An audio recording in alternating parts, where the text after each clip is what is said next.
মেয়ের ছবি ঝুলিয়ে রেখেছে। মাশাআল্লাহ, মুসলিম চাইতে হিন্দু এদিক দিয়ে ভালো, এই দিক দিয়ে ভালো। আমার কথা বোঝার চেষ্টা করবেন। হিন্দু কোনোদিনই মুসলিম চাইতে ভালো না, কিন্তু এই দিক দিয়ে ভালো যে কমপক্ষে সে ধর্মকে প্রাধান্য দিচ্ছে, তার বাতিল কি প্রাধান্য দিচ্ছে, তার বাতিল ধর্ম, বাতিল ধর্মকে প্রাধান্য। আপনার হক ধর্মকে আপনি প্রাধান্য দিতে পারলেন না। হ্যাঁ, যে আপনি আপনার টাকে কোরআনুল কারীম রাখবেন, ইসলামিক ক্যাসেট রাখবেন, সিডি রাখবেন আর শুনবেন, এইটুকুই করতে পারলেন না আপনি। আপনার ছেলে মেয়েদের হারাম ছবি ঝুলিয়ে রেখেছেন, যার কারণে ওখানে ফেরেশতা আসবে না। যাই হোক, এরকম যদি মূর্তির ছবি থাকে তাহলে কর্মকর্তাদের জানিয়ে দিতে পারেন, এর জন্য আমার সাথে যোগাযোগ করতে পারেন। হাইয়াতুল আমর বিল মারুফ এখানে আছে, এখানে কোনো ভিলাতে কোনো বিল্ডিংয়ে জায়েজ নাই যে এখানে দেবী দেবতার মূর্তি, ওই দেবী দেবতার মূর্তি ঝুলিয়ে রাখবে, অথবা আর কারো মূর্তি ঝুলিয়ে রেখে পূজা করবে। হ্যাঁ, কবর মাজারের হোক অথবা আরো কিছুরই হোক পূজা করবে, এটি জায়েজ না, এখানে নিষেধ আছে। সুতরাং জানিয়ে দিতে পারেন, বা আমার কাছ থেকে টেলিফোন নম্বর নিয়ে যেতে পারেন, তারপরে তাদেরকে জানিয়ে দেন। ইনশাআল্লাহ তাআলা এগুলি ফরজ কাজ। যেখানে অন্যায় হচ্ছে, অন্যায় বাধা দিতে হবে, হাত দ্বারা বাধা দিতে হবে। হাত দ্বারা আমরা পারবো না, কথার দ্বারা বাধা দেবো, আমরা কথা পৌঁছে দেবো মালিক কর্মকর্তাদের কাছে যে এরকম অন্যায় কাজ হচ্ছে, দেবী দেবতার পূজা হচ্ছে করে। আর শেষ স্তর হচ্ছে যে অন্তর থেকে ঘৃণা করে বাধা দেওয়া। কিন্তু আলহামদুলিল্লাহ মুখে বলার তৌফিক আছে। সৌদি আরবে যদি মুখে বলে অন্যায় বাধা না দেবেন, তো দেশে গিয়ে কি করবেন আপনি? যখন ভারতে যাবেন তখন অনেক ক্ষেত্রে বাধ্য হবেন অন্তর থেকে ঘৃণা করে বাধা দিতে হবে। অন্তর থেকে ঘৃণা করতে হবে মূর্তি পূজাকে, কবর পূজাকে অন্তর থেকে ঘৃণা করে বাধা দিতে হবে। আপনি হয়তো মুখে বলতে পারছেন না, হয়তো এরকম হইতে পারে, কিন্তু আপনি এখানে যদি না বলেন তাহলে কালকে আমাদের কি জবাব দেবেন আল্লাহর কাছে?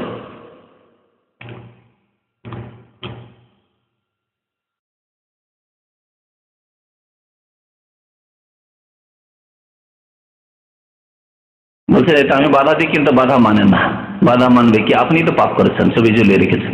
ছবি হচ্ছে শিরকের কারণ, সে আপনার ছেলের ছবি হোক আর যাই হোক।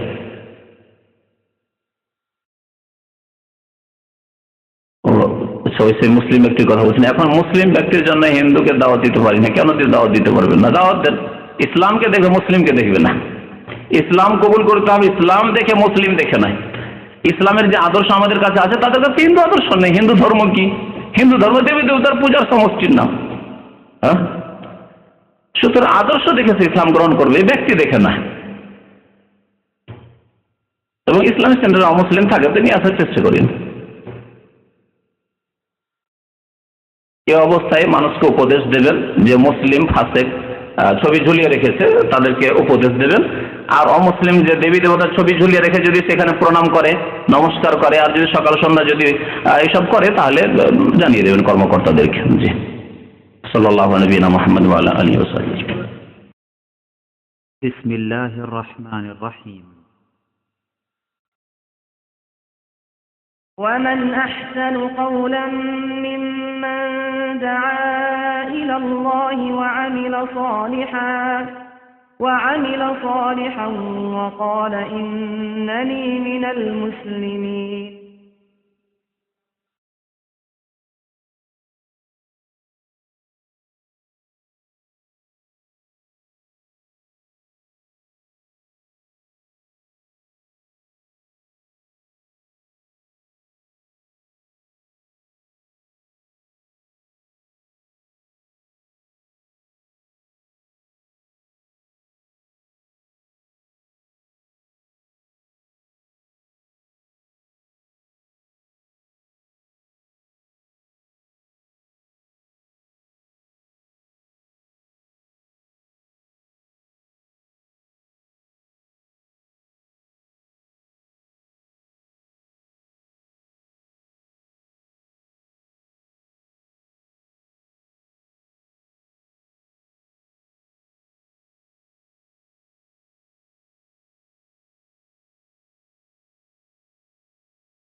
السلام عليكم ورحمة الله وبركاته.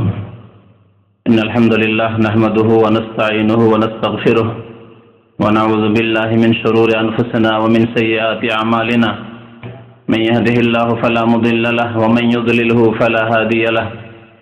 وأشهد أن لا إله إلا الله وحده لا شريك له وأشهد أن محمدا عبده ورسوله يا أيها الذين آمنوا اتقوا الله حق تقاته ولا تموتن إلا وأنتم مسلمون يا أيها الناس اتقوا ربكم الذي خلقكم من نفس واحدة وخلق منها زوجها وبث منهما رجالا كثيرا ونساء واتقوا الله الذي تساءلون به والأرحام إن الله كان عليكم رقيبا يا أيها الذين آمنوا اتقوا الله وقولوا قولا سديدا يصلح لكم أعمالكم ويغفر لكم ذنوبكم ومن يطع الله ورسوله فقد فاز فوزا عظيما أما بعد فإن خير الحديث كتاب الله وخير الهدي هدي محمد صلى الله عليه وسلم وشر الأمور محدثاتها وكل محدثة بدعة وكل بدعة ضلالة وكل ضلالة في النار أعوذ بالله من الشيطان الرجيم بسم الله الرحمن الرحيم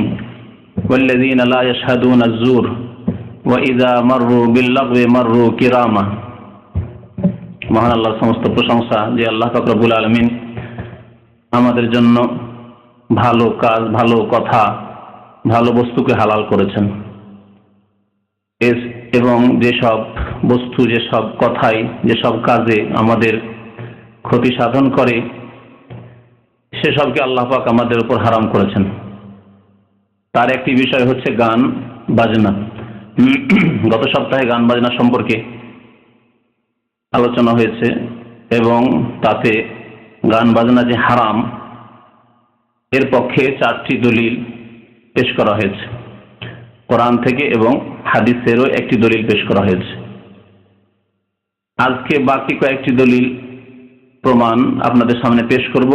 গান বাজনা যে হারাম, গান বাজনা যে মানুষের চরিত্র ধ্বংস করে, মানুষের ঈমান নষ্ট করে, মানুষের কোরআনুল কারীমের সাথে যে ভালোবাসা একজন মুসলিমের হওয়া ফরজ তা নষ্ট করে এবং ভালোবাসা জন্মায় গান বাজনার উপর যখন, তখন কোরআনুল কারীমের উপর, আল্লাহ পাকের বাণীর উপর ঘৃণা সৃষ্টি হয়ে যায় এবং ধীরে ধীরে কোরআনুল কারীম থেকে, কোরআন কারীমের আদর্শ থেকে, কোরআন কারীমের তেলাওয়াত থেকে দূরে সরে যায়। এছাড়াও বহু ক্ষতির দিক রয়েছে দিন এবং দুনিয়ার। আর আজকে যেহেতু আরবি মাসের শেষ সপ্তাহ, শেষ মঙ্গলবার, সুতরাং আপনাদের প্রশ্নের উত্তর দেব। তাই প্রশ্ন সম্পর্কে আমার মনে হয় গান বাজনার উপরে অনেক প্রশ্ন হতে পারে। তো যদি আপনারা চিন্তা করে গান বাজনা সংক্রান্ত প্রশ্নগুলি করেন তাহলে এই বিষয়টা আরো পারফেক্ট হয়ে যাবে। এই বিষয়ে যে দিকগুলির উপর হয়তো আলোকপাত এখনো হয়নি, অথবা আজকে সংক্ষিপ্ত আলোচনাতে হয়তো সেই দিকগুলি আসবে না আমার আলোচনায়, সেগুলি আপনাদের প্রশ্নের মাধ্যমে ইনশাআল্লাহ তাআলা চলে আসবে, আশা করি, যদি সেগুলির উত্তর হয়ে যায়। তো আল্লাহ পাক রব্বুল আলামিন গান বাজনাকে যে হারাম করেছেন তার দলিলগুলির একটি দলিল নবী করিম সাল্লাল্লাহু আলাইহি ওয়াসাল্লামের হাদিস, যে হাদিসটি রয়েছে তিরমিজিতে এবং ইমাম তিরমিজি হাদিসটিকে হাসান বলেছেন। আল্লামা আলবানী রাহমাতুল্লাহ আলাইহি হাদিসটিকে হাসান বলেছেন। জাবির বিন আব্দুল্লাহ রাদিয়াল্লাহু তাআলা আনহু হাদিসটি বর্ণনা করছেন।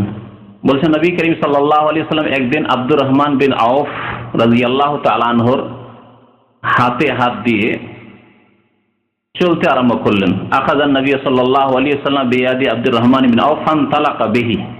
আব্দুর রহমান বিন আউফ সাহাবী, যিনি আশরায়ে মুবাশশারার একজন, অর্থাৎ 10 জন সাহাবীকে নবী করিম সাল্লাল্লাহু আলাইহি ওয়াসাল্লাম যে একটি হাদিসে জান্নাতের সুসংবাদ দিয়েছিলেন একবারে, তার একজন হচ্ছেন আব্দুর রহমান বিন আউফ রাদিয়াল্লাহু তাআলা আনহু।